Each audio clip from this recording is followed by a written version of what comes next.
L'évangile est tiré de Jean au chapitre 17. Alors le contexte est le suivant. Jésus sait qu'il va mourir. Il a donné son testament spirituel à ses disciples en leur demandant de s'aimer les uns les autres comme lui les a aimés. Et là, il adresse une ultime prière à Dieu. En ce temps-là, les yeux levés au ciel, Jésus priait ainsi. Père Saint, je ne prie pas seulement pour ceux qui sont là, mes disciples, mais encore pour ceux qui, grâce à leur parole, croiront en moi. Que tous soient un, comme toi, Père, tu es en moi et moi en toi. Qu'ils soient un en nous, eux aussi, pour que le monde croie que tu m'as envoyé. Et moi, je leur ai donné la gloire que tu m'as donnée, pour qu'ils soient un, comme nous sommes un. Moi en eux et toi en moi. Qu'ils deviennent ainsi parfaitement un, afin que le monde sache que tu m'as envoyé et que tu les as aimés comme tu m'as aimé. Père, ce que tu m'as donné, je veux que là où je suis, ils soient eux aussi avec moi et qu'ils contemplent ma gloire, celle que tu m'as donnée, parce que tu m'as aimé avant la fondation du monde. Père juste, le monde ne t'a pas connu, mais moi je t'ai connu, et ceux-ci ont reconnu que tu m'as envoyé. Je leur ai fait connaître ton nom, je leur ferai connaître pour que l'amour dont tu m'as aimé soit en eux, et que moi aussi, je sois en eux. Alors le texte que nous avons lu de l'Évangile, il n'est pas très simple, hein, mais il y a deux idées à retenir.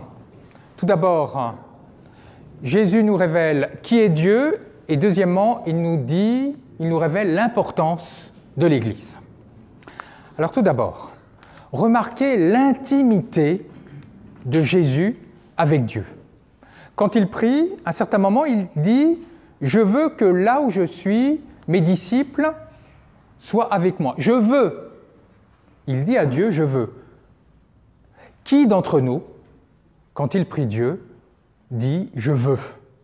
Personne, je pense. Hein, nous disons « Seigneur, est-ce que tu peux me donner ceci? Est-ce que tu peux me donner cela ?» Mais lui dit « Je veux. » Alors ce « Je veux », ce n'est pas un caprice d'enfant mal élevé qui dit « je veux ça hein, », puis qui pique une colère. Non. C'est comme dans un couple parfaitement uni. Quand l'un des conjoints veut quelque chose, l'autre le veut aussi parce qu'ils sont tellement en harmonie l'un avec l'autre que de toute façon, ce que veut l'un, l'autre le veut.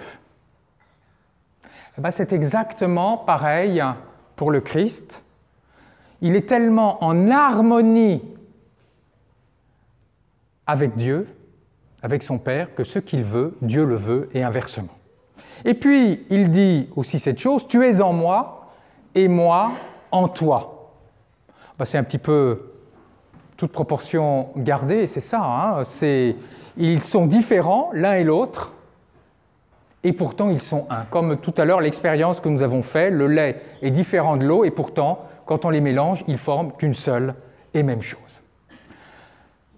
Donc ça, c'est la première chose que nous pouvons retenir, hein, cette intimité entre le Christ, entre Jésus et Dieu. Du coup, quand nous regardons le Christ, c'est comme si nous regardions Dieu. Quand nous regardons une flamme de bougie, nous comprenons que le soleil est lumineux et chaud. Et bien, c'est exactement la même chose. Quand nous regardons le Christ, nous pouvons comprendre ce qu'est Dieu, qui est Dieu. Et d'ailleurs, il dit, le Christ, « Je leur ai fait connaître à mes disciples ton nom. » Vous le savez, pour les Juifs, le nom de Dieu n'est pas différent de Dieu lui-même. Prononcer le nom de Dieu, c'est le rendre présent. Or, vous connaissez tous parfaitement votre Bible. Quand Moïse a été envoyé par Dieu pour libérer son peuple, Moïse n'était pas très chaud. Il a dit « Bon, mais d'abord, c'est quoi ton nom ?» Et que lui a dit Dieu? Il lui a dit « Je suis ». je suis. Et Jésus, dans l'évangile de Jean, à 7 reprises, il va dire « je suis » pour dire qu'il est Dieu. Mais il ne va pas simplement dire « je suis ». Il va dire, par exemple, après avoir multiplié les pains et rassasié la foule, il va dire « je suis le pain de vie ». Pour nous indiquer que Dieu veut combler tous nos besoins. Après avoir rendu la vie à un aveugle ou avant, il dit « je suis la lumière », comme pour nous indiquer que Dieu veut chasser de nous la nuit de la peur, les ténèbres de l'ignorance. Il nous indique que Dieu est joie et connaissance. Quand il ressuscite Lazare, il dit, Jésus, « je suis la résurrection et la vie », pour nous indiquer que Dieu est la source de notre éternité et de notre immortalité.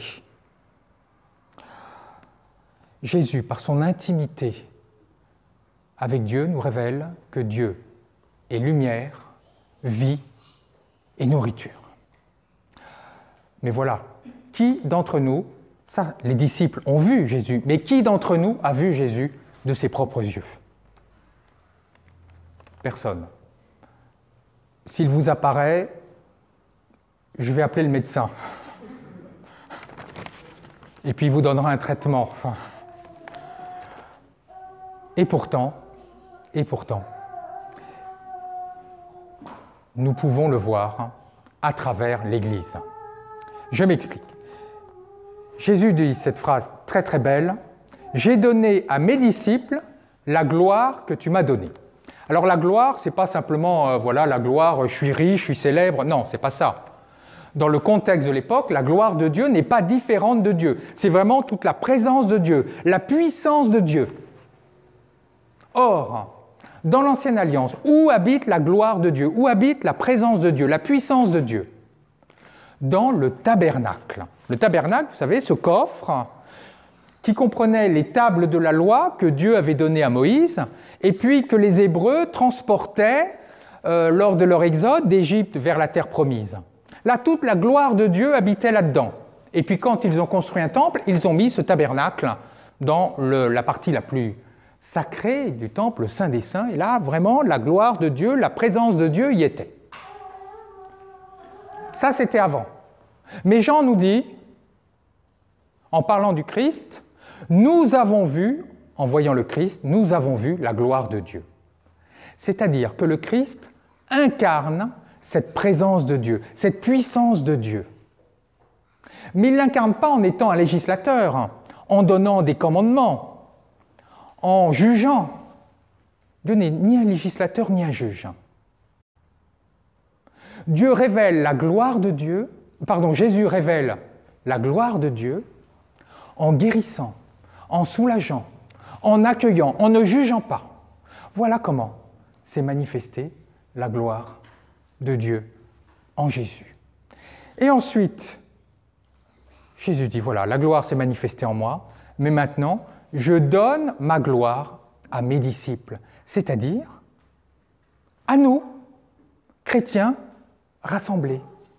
Nous incarnons la présence de Dieu. Nous incarnons la gloire de Dieu et sa puissance. Enfin, plutôt, nous devrions la laisser s'incarner. Car il y a deux, finalement, conditions pour que cette gloire puisse s'incarner. Cette puissance puisse être au milieu de nous.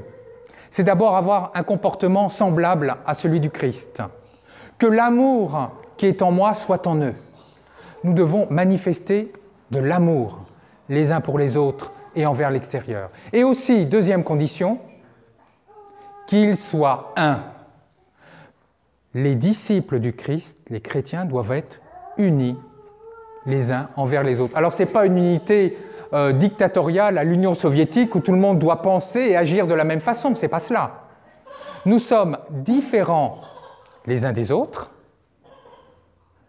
et pourtant nous sommes unis dans l'amour. Comme Dieu et Jésus sont différents, mais unis dans l'amour. Vous voyez la responsabilité que l'Église a. Quand, au cours de son histoire, elle a été source d'intolérance, source de violence, source de jugement.